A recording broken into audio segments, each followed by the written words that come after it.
It's not an accident that the axiomatic Western individual is someone who was unfairly nailed to a cross and tortured. It's like, yes, right, exactly. So what do you do about that?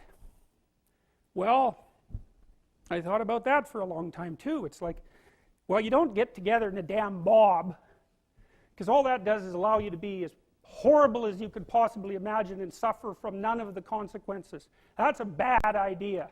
So how about we don't do that?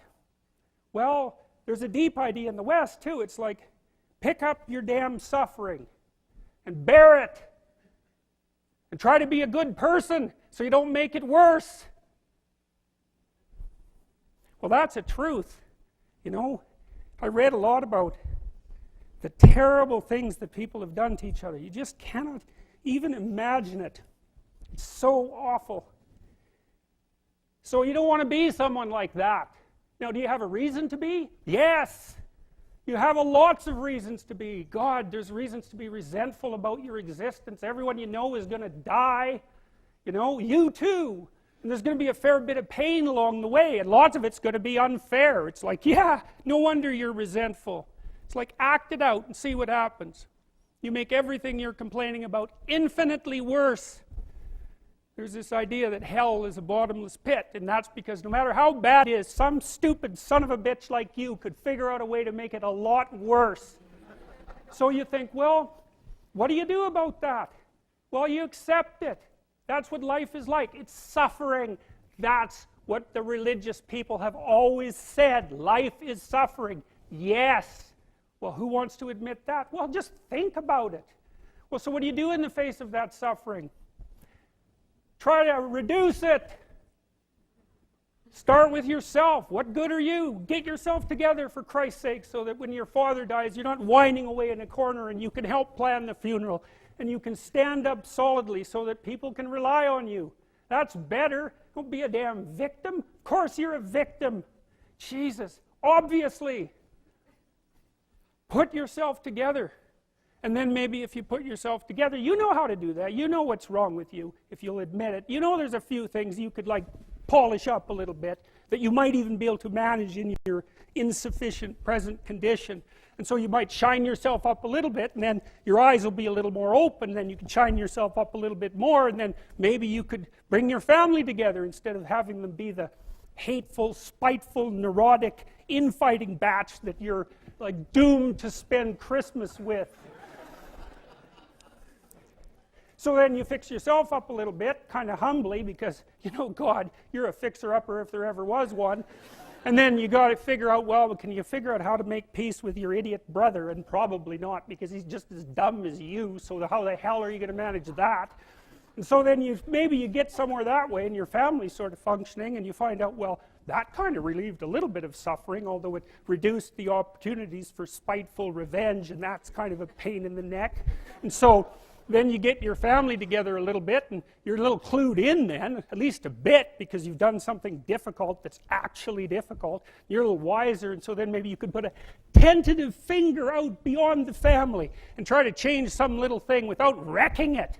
It's like, our society is complex, and we teach our students that they could just fix it. It's like, go fix a military helicopter and see how far you get with that. It's like, what are you going to do? You're like a chimp with a wrench. Whack! Oh, look, it's better. It's like, no, it's not better. Things are complicated, and to fix things is really hard, and you have to be like a golden tool to fix things, and you're not. So, and that's the other message of the West. It's like, how do you overcome the suffering of life? And I'm not saying it's only the message of the West. How do you overcome the suffering of life? Is be a better person. That's how you do it. Well, that's hard. It takes responsibility. And I think, you know, if you said to someone, you want to have a meaningful life? Everything you do matters.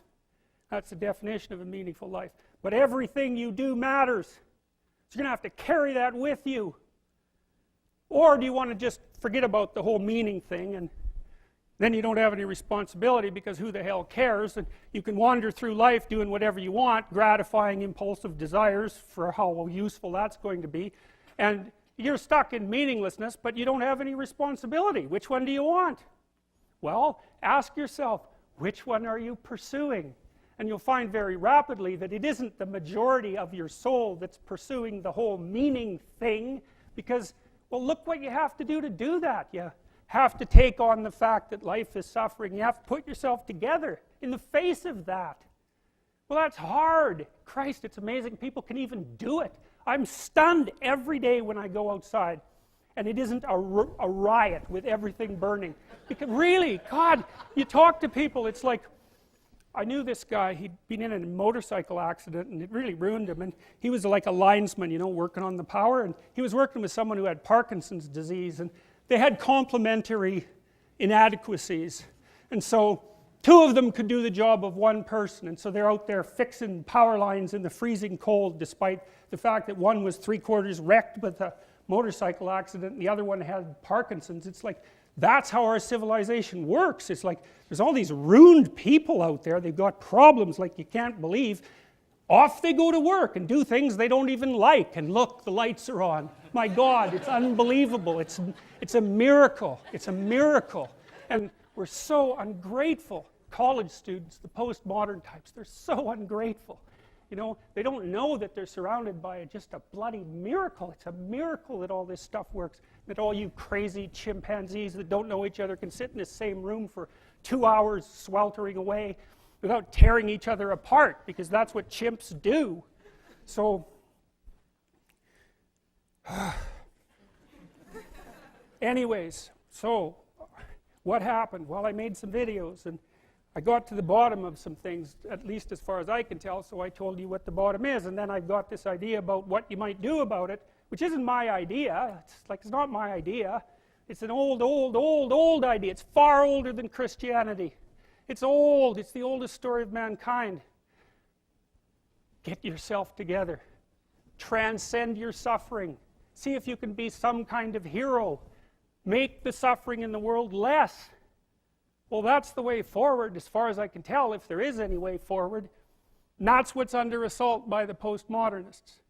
So look out, because they know exactly what they're doing, and they know exactly why they're doing it.